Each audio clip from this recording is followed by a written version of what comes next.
Bienvenue à tous dans le 20h, vous êtes sur RTI 1. Merci de nous suivre ce mercredi soir. Le conseil hebdomadaire des ministres a été présidé par le président Alassane Ouattara. Un important décret a été pris, entre autres, sur la gratuité des soins dans les établissements sanitaires publics pour les femmes enceintes et les enfants de 0 à 5 ans qui ne bénéficient pas d'une assurance maladie. Le président de la République du Portugal entame ce soir une visite d'État en terre ivoirienne. Au menu de ce séjour de son Excellence Marcelo Rebelo de Sousa en Côte d'Ivoire, un tête-à-tête demain jeudi avec le président Alassane Ouattara et des signatures de conventions. Le Conseil Café-Cacao et le Ghana Cocobod sont réunis dans le cadre de la mise en œuvre du plan stratégique relatif à la déclaration d'Abidjan des chefs de l'État de Côte d'Ivoire et du Ghana de mars 2018 sur l'économie du cacao et une meilleure rémunération des paysans. Un prix plancher a été proposé. Et puis au Soudan, c'est le retour progressif à la normalisation depuis que le mouvement de contestation a mis fin à la campagne de désobéissance civile. Une contestation lancée après la répression sanglante de l'armée. Bonsoir à tous, nous sommes ravis de vous retrouver sur RTI 1. Ouvrons ce 20h en sport. Le premier capitaine et supporter des éléphants de Côte d'Ivoire, le président Alassane Ouattara, a reçu ce mercredi son écharpe de supporter. Elle lui a été remise officiellement par le ministre des Sports, Dao Paulin Claude. Et cela en perspective à la CAN 2019 qui s'ouvre le 21 juin en Égypte avec l'entrée en lice des éléphants de Côte d'Ivoire le 24 juin face à l'Afrique du Sud. Et on reste sur place au palais présidentiel, également à l'agenda du chef de l'État ce jour, le conseil hebdomadaire des ministres qu'il a présidé. Un important décret a été pris. Il concerne notamment la gratuité des soins dans les établissements sanitaires publics pour les femmes enceintes et pour les enfants de 0 à 5 ans ne bénéficiant pas d'assurance maladie. Fijanaïma. Garant de la paix et de l'unité nationale, le président de la République, Alassane Ouattara, a réagi ce mercredi en Conseil des ministres au propos du président du PDCI, Henri Konan Bédié, indexant une fois encore les étrangers vivant en Côte d'Ivoire. Nul n'est supposé être au-dessus de la loi et les uns et les autres devraient en tenir compte et mesurer par conséquence leurs propos et leur attitude au vu de la sensibilité du contexte de cohésion nationale et de vivre ensemble que nous souhaitons pour notre nation. À cet effet, il faut quand même qu'il y ait des lignes rouges à ne pas dépasser dans les propos des uns et des autres.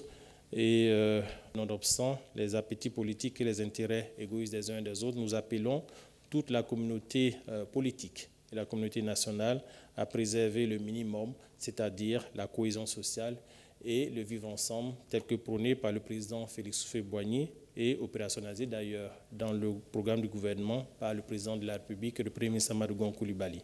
Le Conseil des ministres, relativement à son ordre du jour, a adopté un important décret concernant la prise en charge dans les établissements sanitaires publics, c'est-à-dire les centres de santé, les hôpitaux, les CHU, des femmes enceintes et des enfants de 0 à 5 ans ne bénéficiant pas d'une assurance privée.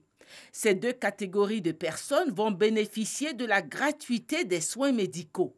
En outre, le gouvernement fait aussi obligation aux établissements sanitaires publics de soigner immédiatement et sans frais de prise en charge tout patient reçu aux urgences médicales, et ce, durant les 48 premières heures de son admission. Ce décret, initié dans le cadre du programme social du gouvernement, dresse la liste des actes de santé, des médicaments et intrants faisant l'objet d'exemption pour les femmes enceintes et les enfants de 0 à 5 ans révolus ne bénéficiant pas d'une assurance privée.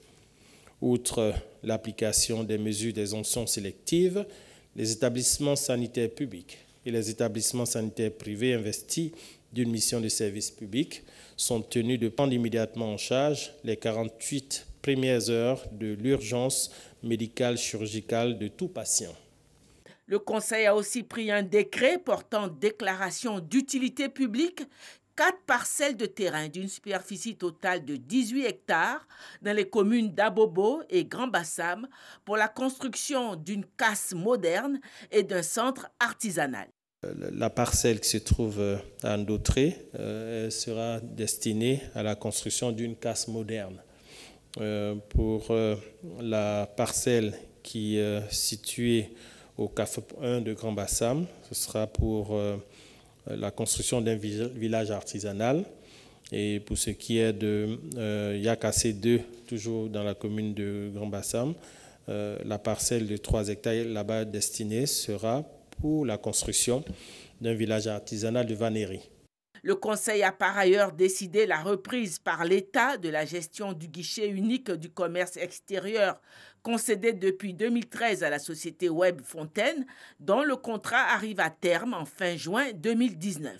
En effet, le contrat de concession de services signé en février 2013 entre l'État et la société Web Fontaine Group pour le développement, la conception, le financement, le déploiement, la maintenance, l'exploitation et la gestion du guichet unique du commerce extérieur, en abrégé GUS, arrive à terme le 30 juin 2019.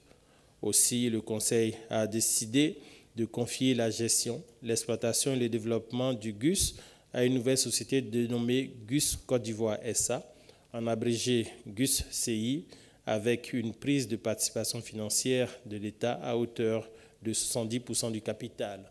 Cette nouvelle société sera opérationnelle dès le 1er juillet 2019. Au moment où l'équipe nationale de football se prépare à disputer la CAN 2019, le Conseil des ministres s'est penché sur le budget global alloué par le gouvernement à l'ensemble des compétitions sportives disputées par les fédérations sportives nationales. Ce budget s'élève à 9,826 milliards de francs. Au plan de la diplomatie, le Conseil a été informé de la visite officielle en Côte d'Ivoire du président de la République du Portugal, Marcelo Rebelo de Sousa, à compter de ce mercredi 12 juin au vendredi 14 juin, et de la visite officielle en Côte d'Ivoire du président du Sénégal, Macky Sall, du jeudi 20 juin au samedi 22 juin. On s'intéresse maintenant à cette conférence de presse du RHDP.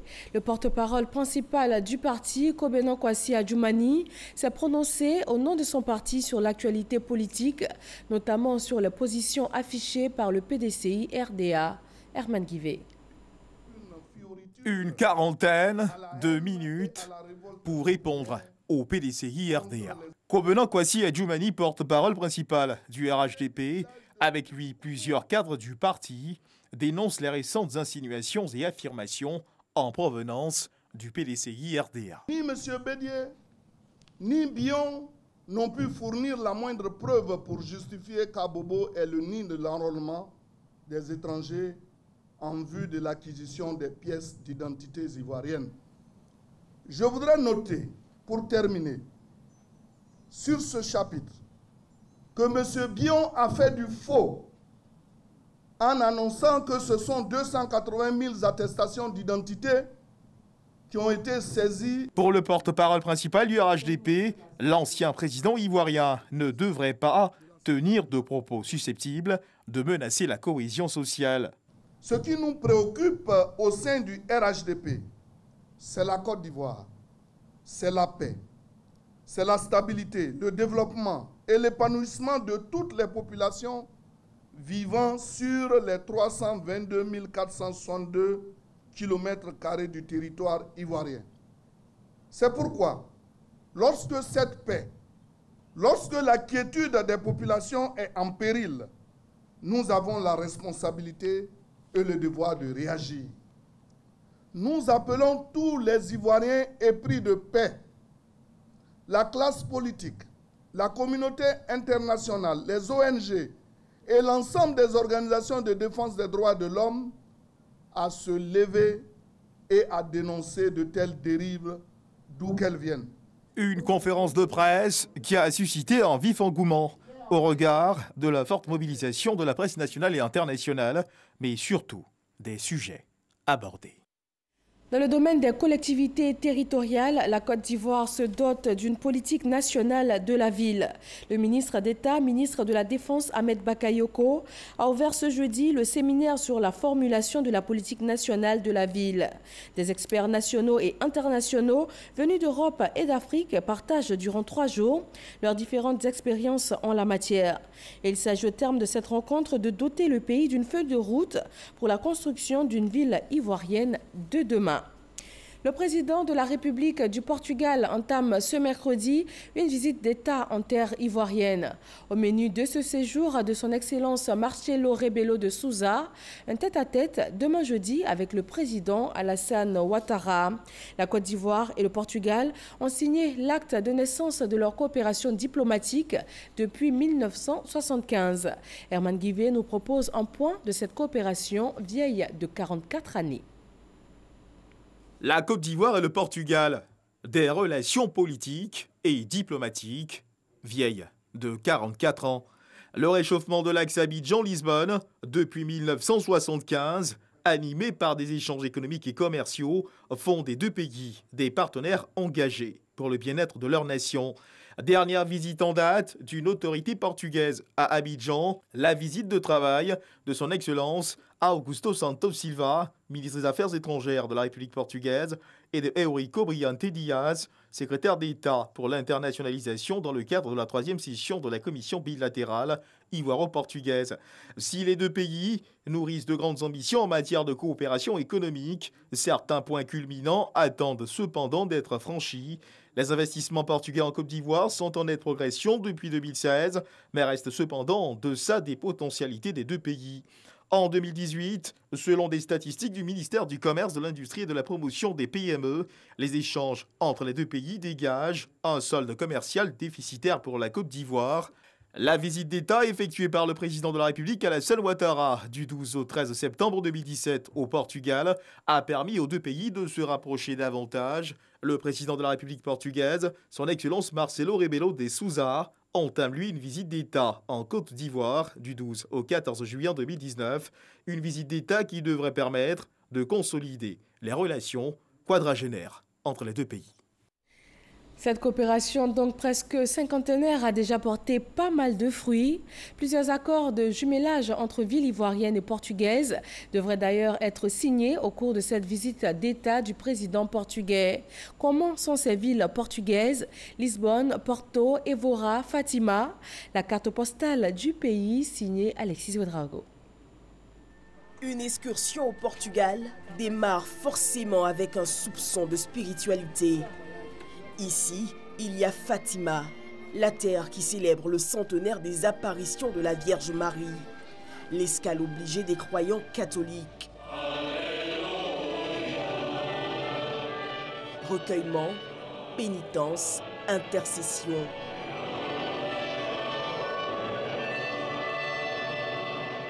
Il y a aussi pas loin, comme gravé dans l'espace et dans le temps, la vie de Francisco, Jacinta et Lucie, ces témoins des apparitions dont les maisons sont aujourd'hui visitées par des milliers de touristes.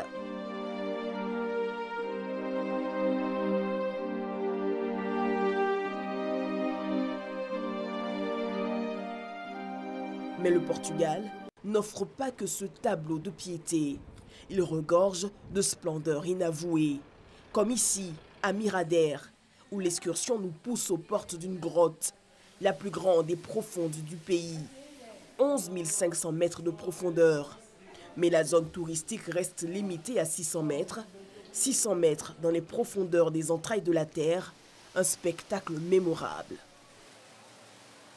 Retour sur la terre ferme, le temps de se laisser caresser par le doux soleil océanique.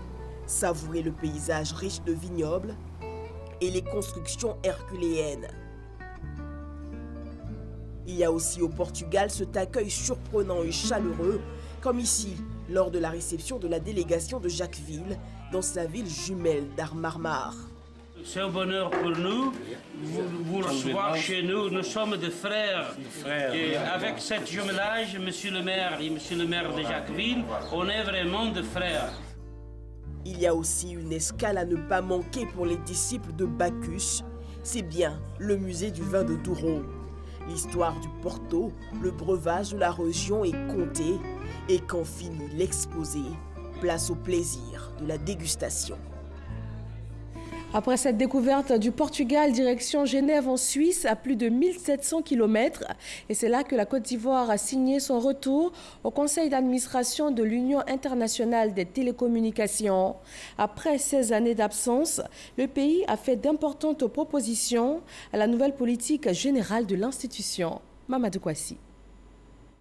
Le ministre de l'économie numérique et de la Poste, Claude Isaac Day, à la tribune de la première session du conseil d'administration de l'Union internationale des télécommunications UIT, signe marquant le retour de la Côte d'Ivoire au sein du conseil d'administration après 16 ans d'absence.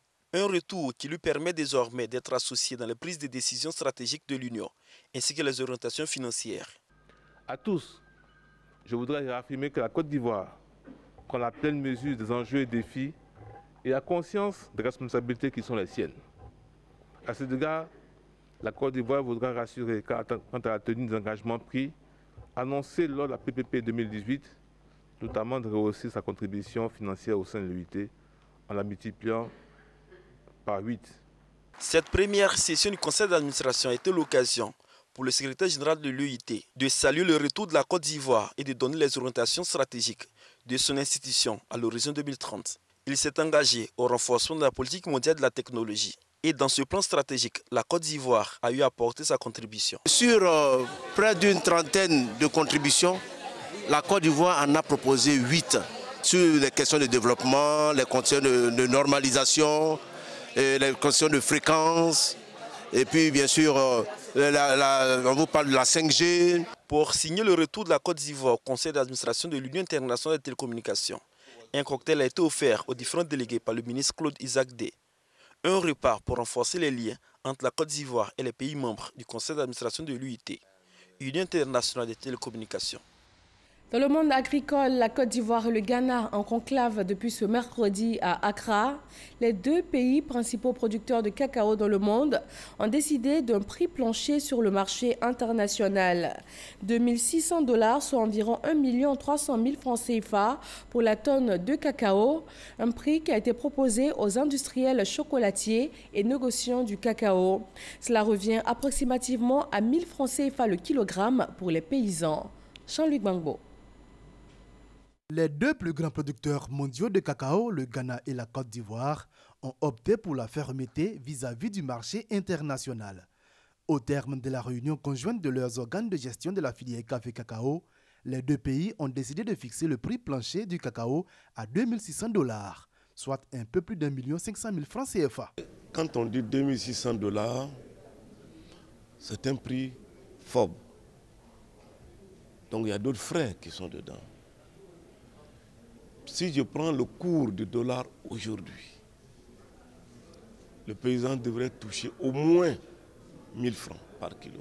Si les transformateurs, fabricants et autres acteurs de la chaîne commerciale du cacao ont souhaité une réunion technique pour peaufiner le mécanisme de mise en œuvre de ce prix plancher, la Côte d'Ivoire et le Ghana ont décidé de suspendre les ventes jusqu'à nouvel ordre. Normalement, nous devrions en train déjà de vendre la campagne 2020-2021. Nous avons dit que nous devons attendre le 3 juillet, lorsqu'on va finaliser le mécanisme.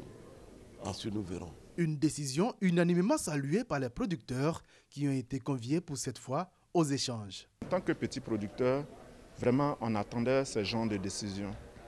Aujourd'hui, la Côte d'Ivoire et le Ghana sont unanimes pour booster le prix, pour aider les petits producteurs que nous sommes. Quoi de plus normal? Vu tout ce qu'ils ont pris comme décision ici, nous ne pourrons qu'être vraiment heureux, satisfaits. Les deux États sont bien partis pour obtenir des résultats historiques. De 750 à 1000 francs, c'est bon à prendre. Actuellement, la tonne du cacao sur le marché mondial se négocie à 2 400 $. Une réunion technique se tiendra le 3 juillet prochain à Abidjan pour peaufiner les modalités de mise en œuvre du prix plancher. La Côte d'Ivoire et le Ghana fournissent à eux seuls 65% de la récolte globale du cacao. Le cacao reste donc un des principaux moteurs du développement de l'industrie ivoirienne, avec comme principal dérivé le chocolat. À Paris, la capitale française, une semaine vient d'être consacrée au cacao made in Côte d'Ivoire. Franck Adio. Une journée calme, mais une ambiance particulière dans la commune de l'île de Saint-Denis en région parisienne. La journée est consacrée à la Côte d'Ivoire, notamment à son cacao. L'idée a germé au sein d'une association, les Amis de San Pedro, depuis 2015. De cette idée de départ consacrée à la mobilisation de l'aide en faveur d'une région, l'on a abouti à la promotion du produit local, le cacao, matière première du chocolat tant prisé ici dans l'Hexagone. Ce cacao que j'enseigne dans les écoles françaises m'a permis de rassembler un public de consommateurs qui ne pensent que le cacao ivoirien à ce jour. Donc ça sera l'occasion, pendant les 5 jours de la foire, de voir défiler les consommateurs français à cette foire. Donner plus de lisibilité à nos produits bio venant de Côte d'Ivoire, dérivés du cacao et du chocolat. Sur l'espace, le cacao ivoirien dans toute sa composante, de la fève au produit fini. Un cacao ivoirien labellisé à terme, la démarche a le soutien du Conseil Café Cacao. Au niveau de l'île de Saint-Denis, les Amis de San Pedro présentent tout ce processus dans les collèges. Donc il fallait renforcer cette action, réexpliquer comment depuis la fève on obtient des plants dans les sachets, à la pépinière, comment on le plante. La municipalité de l'île de Saint-Denis soutient le projet. En accord avec l'association, des actions terrain en direction de villages cibles ont même été réalisées en Côte d'Ivoire. L'idée, participer à l'autonomisation des producteurs ivoiriens. Le sens de cette action correspond à notre projet de coopération décentralisée entre l'île Saint-Denis et la région de San Pedro et la ville de San Pedro, qui est de développer des activités qui permettent d'expliquer aux jeunes enfants de l'île Saint-Denis et plus largement aux jeunes enfants français le processus de fabrication du cacao et aussi d'exprimer l'indignation que nous avons face à la répartition des richesses liées au cacao. Le cacao bio, selon les initiateurs de l'exposition, est un cacao dénué de tout élément phytotechnique, des herbicides entre autres. L'objectif durant ces 5 jours d'exposition sera de mobiliser les efforts en faveur d'un cacao made in Côte d'Ivoire à même de jouer son rôle de moteur du développement durable en matière agricole. Nous quittons la France pour Malabo, en Guinée équatoriale. La cérémonie d'ouverture des assemblées annuelles de la Banque africaine de développement. Le président de la BAD a rappelé l'importance pour les pays africains d'amorcer le plus rapidement possible l'intégration économique afin de stimuler leur croissance et booster le commerce intra-régional qui se situe à ce jour à moins de 15% contre 70% entre les pays africains et l'Europe. Le développement de l'Afrique également au cœur d'une rencontre à Tokyo. C'est en prélude à la conférence internationale de Tokyo sur le développement de l'Afrique, TICAD, qu'un séminaire préparatoire se tient. Les participants examinent le potentiel d'investissement dans les secteurs des infrastructures, des transports et aussi du tourisme. Noël Niagno. Les infrastructures, une donnée essentielle pour le bon fonctionnement de l'économie. Des infrastructures suffisantes et de qualité donnent de la cohérence au système de production, réduisent les écarts d'opportunités entre les villes et les campagnes et permettent ainsi une meilleure inclusivité de la croissance. Développer les infrastructures devient donc une exigence vitale pour l'Afrique et singulièrement la Côte d'Ivoire. D'où l'invite de Souleymane Diarra-Souba, ministre du Commerce, de l'Industrie et de la Promotion des PME, co-président de la rencontre avec son homologue du plan, aux privés ivoiriens présents qualitativement à cette rencontre avant les TICAD 2019 à Yokohama. Cette rencontre est un prétexte qui nous permettra de profiter de la présence de la forte délégation japonaise pour créer un cadre d'échange et de partage d'expériences entre les entreprises japonaises et les entreprises ivoiriennes, de nouer des partenariats d'affaires qui pourront être finalisés pendant la TICAD, d'informer et sensibiliser les participants sur les enjeux de la prochaine TICAD, et de créer des cadres de concertation et de partenariat pour le développement des projets à caractère public et à caractère privé, et enfin de lancer le processus de préparation de la TICAD 7.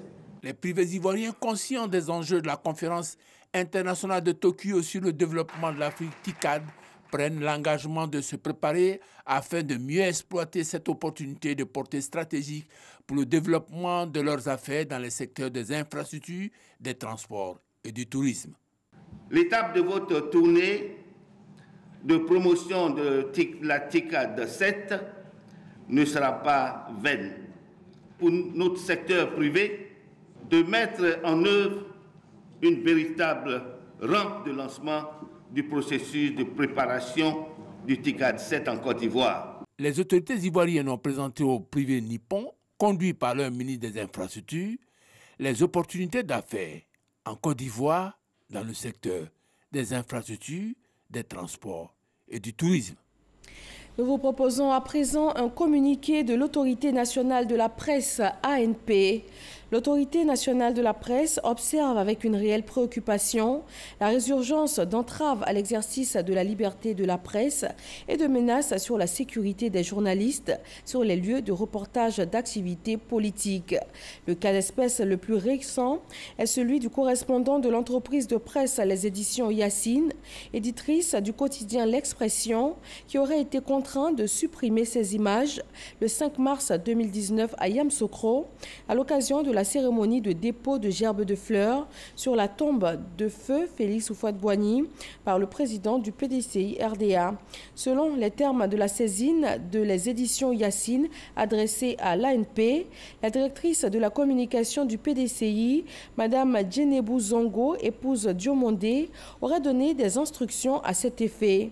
En raison des accusations portées à l'encontre de Dame Djenebou Zongo, l'ANP l'a invitée par courrier en date du 2 et 17 mai 2019 à une séance de travail afin de recueillir sa version des faits sur la question. Cependant, l'ANP a constaté que Dame Zongo n'a jamais répondu à ses invitations, pas plus qu'elle n'a transmis ses observations écrites au Conseil, comme elle l'a promis au président de l'ANP lors d'une entrevue téléphonique. Aussi, l'ANP voudrait-elle inviter tous les acteurs sociopolitiques, les leaders d'opinion et leurs différents staffs de communication à faciliter aux journalistes sans discrimination l'accès aux sources d'information et aux activités ouvertes à la presse.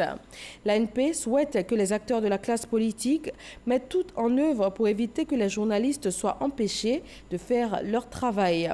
Fait à Abidjan le 11 juin 2019 pour l'ANP, le président Raphaël Lacpé.